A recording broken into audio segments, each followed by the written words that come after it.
Fala meu amigo, fala minha amiga botafoguense, sejam muito bem-vindos a mais um vídeo, mais um conteúdo aqui do canal Estrela Gloriosa. Para você que não me conhece, me apresento, eu sou o Julião, o idealizador e o criador desse canal que traz informações diárias do fogão para você, torcedor botafoguense. Bom, hoje a gente vai trazer mais um corte aí para analisarmos aquilo que a mídia está pensando do Botafogo depois dessa vitória, essa contundente vitória diante da equipe do Fluminense. Uma vitória com V maiúsculo, conforme, se eu não me engano, eu fiz uma publicação lá na página do Instagram essa semana, Instagram Estrela Gloriosa. Se você ainda não for um seguidor lá no nosso Instagram, chega lá no nosso Instagram, segue lá, tem mais de 20 mil seguidores no nosso Instagram. E as primeiras informações normalmente a gente passa ali no Instagram, até por ser mais fácil de publicar do que de postar um vídeo aqui no canal. Mas a vitória do Fogão realmente foi uma vitória bastante contundente, bastante convincente. A garotada se entregou dentro de campo, voltou a ser aquele Botafogo lá no início da temporada, o Botafogo de Cláudio Caçapa e Lúcio Flávio, que é agora o Botafogo de Lúcio Flávio e Joel Carli. Acredito que daqui para o final da temporada o Botafogo vai jogar nesse ritmo aí, os jogadores jogando com alegria, buscando o resultado a todo momento, apertando ali seus adversários e, no final das contas, saindo com resultado positivo. Então é isso aí, fique com o corte aí, assista o corte de hoje e depois comente se você concorda ou não com os comentários aí da grande mídia, ok? Fique com o corte aí e que Deus te abençoe. Mas assim, acho que a gente teve uma rodada de final de semana emblemática para resumir o que é esse Campeonato Brasileiro, né? Em primeiro lugar, pela recuperação do Botafogo, não só pela vitória, mas pelo jeito que jogou, né? Se reencontrando com o estilo que o consagrou nesse campeonato. E em segundo lugar, por isso aí que a gente está vendo na tela agora, ó.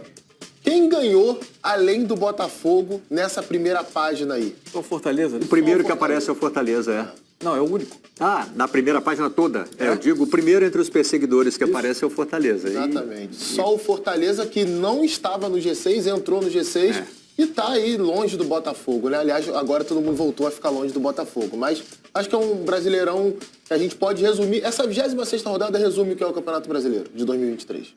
Lembrando que Fortaleza e Fluminense são os que podem mudar o número do G por enquanto, né? Caso vençam Libertadores e Sul-Americana. Isso. O Cuiabá tá aí, abrindo a segunda página, lembrando que falta justamente o jogo dele com o Cruzeiro. Né? Cruzeiro que se aproximou a 3 pontos da zona de rebaixamento. Mas tem esse jogo com o Cuiabá, que não é um jogo simples também. Mas se ganhar do Cuiabá, passa todo mundo que tá na frente todo dele. mundo. Santos, Corinthians, Inter e o próprio Cuiabá. Isso. A zona do rebaixamento hoje tem Vasco e Goiás com 27 pontos. O Coritiba com 20, né? Passou o América. Deixou o América na lanterna. E aí estão as manchetes sobre o clássico carioca da rodada, envolvendo o líder e o finalista da Libertadores, né? Clássico disputado ali. Jogaço. Em altíssimo nível, né? E o Botafogo prevaleceu. Lembrando que a gente vinha de uma semana em que o Botafogo promoveu a sua mudança de treinador, né? Com participação efetiva dos jogadores, né? Nessa decisão da diretoria. E o Fluminense, né? Enfrentou uma partida desgastante, pesada contra o Inter, né? Ó, sem o Laje, esquece, diz o Extra. Por mais que seja difícil a gente delimitar até onde a má atuação do Fluminense tem de mental, de físico, de desgaste do jogo, ou de questões estruturais que precisam ser atacadas, é difícil você delimitar até onde uma coisa vai e a outra termina. Falaremos sobre elas. Então, exato. O fato é que o Botafogo reencontrou muito do seu DNA nesse jogo. A forma do Fluminense jogar também propiciou isso. Mas eu acho que essa rodada é muito marcante nessa caminhada do Botafogo, porque estabiliza as coisas de volta, né? Não, perfeito. E acho que, para mim, se a gente for começar a entrar nos problemas do Fluminense, né? Já que eu acho que é importante a gente abordar não só a capacidade que o Botafogo teve de domínio, né? De retomar um ritmo, uma forma de atuar que tá muito claro que os jogadores gostam de jogar dessa forma, que a característica de alguns desses jogadores propiciam que a equipe se comporte dessa maneira. Exemplo, o Júnior Santos, que faz o primeiro gol ontem, dá assistência, para mim é o melhor em campo na partida de ontem, ele não marcava desde o dia 28 de maio, uma vitória do Botafogo por 2-0 contra o América Mineiro.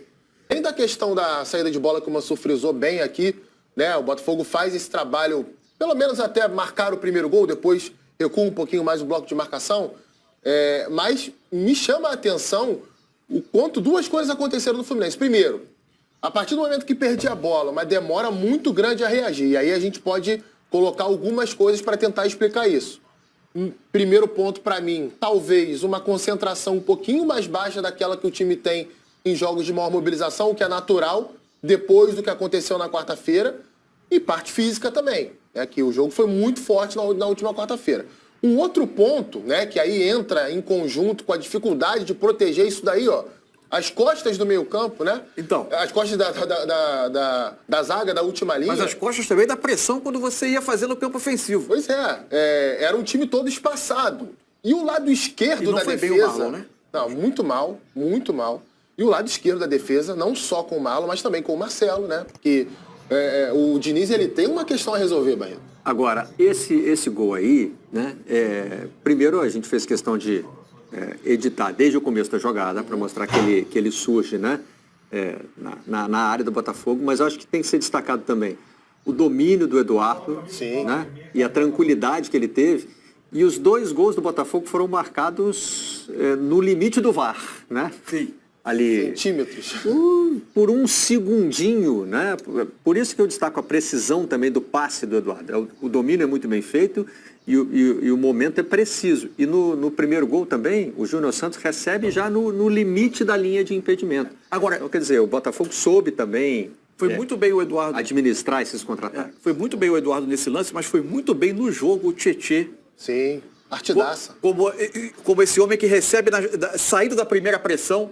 E era impressionante como, após ele sair da primeira pressão que o Fluminense tentou, por vezes, fazer na saída do Botafogo, ele abrindo o campo. E aí a questão que volta, porque o futebol é feito sempre de 2 lados. Então, aí a questão volta para o Fluminense. Em tese, é a mesma estrutura de time que jogou contra o Internacional. Mas a exigência é outra. Só que os jogos são diferentes, né? Contra o Inter, o Fluminense do primeiro tempo, que não tinha o John Kennedy, para mim ele tinha uma questão. Era um jogo em que, em tese, o Inter ia tentar pressionar o Fluminense contra o campo dele. Como o Fluminense não tinha esse jogador velocista que está o tempo todo pressionando a defesa adversária, ameaçando arrancar, e que isso, em geral, causa dúvidas no defensor e faz o time vir um pouco para trás, o Inter, sem cerimônia no primeiro tempo, foi empurrando o Fluminense para trás. Tanto que a entrada do John Kennedy ajuda a mudar o jogo e a gerar espaço, porque ele empurra o defensor para trás, gera espaço ali, até onde o Cano deu o passe do lance do primeiro gol. O jogo de ontem contra o Botafogo, muito forte em transição, o meio campo esvaziado aí fez muita diferença, né? Então, o jogo de ontem, é claro, a gente tem que exaltar o Botafogo pela atuação que teve, por reencontrar muito daquilo que fez com que o Botafogo chegasse à liderança do campeonato com essa campanha indiscutível. O Botafogo tem todos os méritos por ontem, mas o que o Fluminense deu de possibilidades ao Botafogo dentro dessas valências positivas do Botafogo foi uma enormidade. Eu acho que é algo que o Diniz tem que ter atenção para o jogo contra o Boca.